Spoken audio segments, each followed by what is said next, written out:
కులాన్ని మతాన్ని అడ్డం పెట్టేయండి.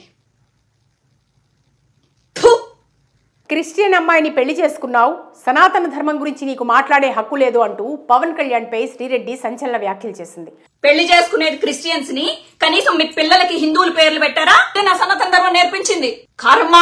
తిరుమల కల్తీ లడ్డు విషయం రాజకీయాల నుండి సినీ ప్రముఖుల వైపుకు వెళ్లి రచ్చ చేస్తోంది. మొదట పవన్ కళ్యాణ్ చేసిన వ్యాఖ్యలకు నటుడు ప్రకాష్ రాజ్ స్పందిస్తూ డిప్యూటీ సీఎంగా బాధ్యులపై చర్యలు తీసుకోవాలని కోరారు. దేశంలో ఇప్పుడున్న సమస్యలు చాలని నేషనల్ వైడ్ గా వార్తని వ్యాప్తి చేయొద్దని పవన్ ఉద్దేశించి రిప్లై ఇచ్చారు. ఆయన రిప్లైకు పవన్ సమాధానం ఇస్తూ ఘాటుగా స్పందించారు. నేను సనాతన ధర్మం గురించి మాట్లాడితే నీకేంటి బాధ?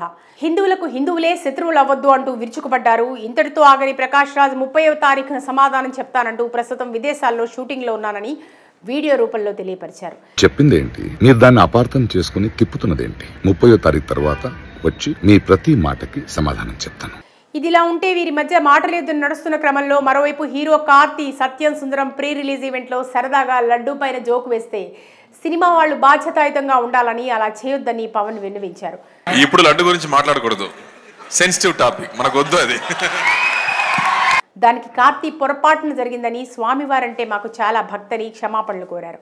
పవన్ పర్వాలేదని, హిందూ సాంప్రదాయాల పట్ల మీకున్న గౌరవానికి కృతజ్ఞతలు అంటూ తెలిపారు.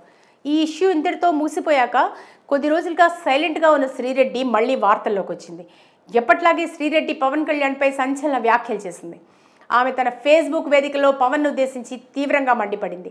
హిందుత్వం పేరు అడ్డం పెట్టుకుని రాజకీయాలు చేసే వ్యక్తి క్రిస్టియన్ అమ్మాయిని పెళ్లి చేసుకున్నప్పుడు నీ సనాతన ధర్మం ఏమైందని, ఏ సంతలో అమ్మేశావని ప్రశ్నించింది. నువ్వు సనాతన ధర్మం అంటావు, దొంగ దీక్షలు అంటావు, ఏమైనా సంబంధం ఉందా? ఆయన దిగజార్చడం కోసం, మీ రాజకీయాల కోసం, మీ పెంట రాజకీయాల కోసం మీరు కొట్టుకొని చేస్తారు, దేవుణ్ణి లాగుతారు మధ్యలో.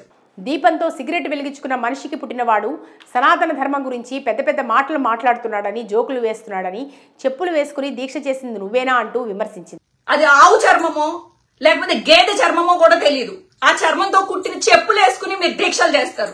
మళ్ళీ హిందుత్వం పేరు తీసావనుకో గరుడ పురాణం పంపిస్తాను అంటూ ఇష్టం వచ్చినట్టుగా శ్రీరెడ్డి కామెంట్ చేసింది. ఆమె చేసిన ఈ పోస్ట్ తో పవన్ అభిమానులు, మెగా ఫ్యాన్స్ తీవ్ర ఆగ్రహానికి గురవుతున్నారు. మీరొక్కటి పాటించి చచ్చి ఊళ్ళో వాళ్ళందరికీ నీతులు చెప్తే అందరూ వింటారు. శ్రీరెడ్డి, నువ్వు హిందూ ధర్మం గురించి నీతులు మాట్లాడుతుంటే నవ్వొస్తోంది. నిజానికి నువ్వెవరు? క్రిస్టియన్వా, హిందూవా? నువ్వు హిందూవే కదా, చేతనైతే సపోర్ట్ చేయి, లేదంటే సైలెంట్గా ఉండు అంటూ జవాబిస్తున్నారు. ఇంకొందరు కృష్ణతత్వాన్ని పాటిస్తున్నావు, ఇదేనా నీ హిందూ భావజాలం అంటూ శ్రీరెడ్డిని విమర్శిస్తున్నారు. ఇంకొందరు చాలా గట్టిగా మాట్లాడావు, కరెక్ట్ ప్రశ్నలు పవన్పై సంధించావంటూ శ్రీరెడ్డిని ప్రశంసిస్తున్నారు. మొత్తంగా ఆమె తీవ్ర స్థాయిలో పవన్పై విరుచుకుపడిన విధానం సోషల్ మీడియాలో హాట్ టాపిక్గా మారింది. మరి ఆమె చేసిన కామెంట్ పైన జనసేన పార్టీ ఏ విధంగా స్పందిస్తుందో, అసలు స్పందిస్తుందో లేదో, క్షమించి వదిలేస్తుందో చూడాలి.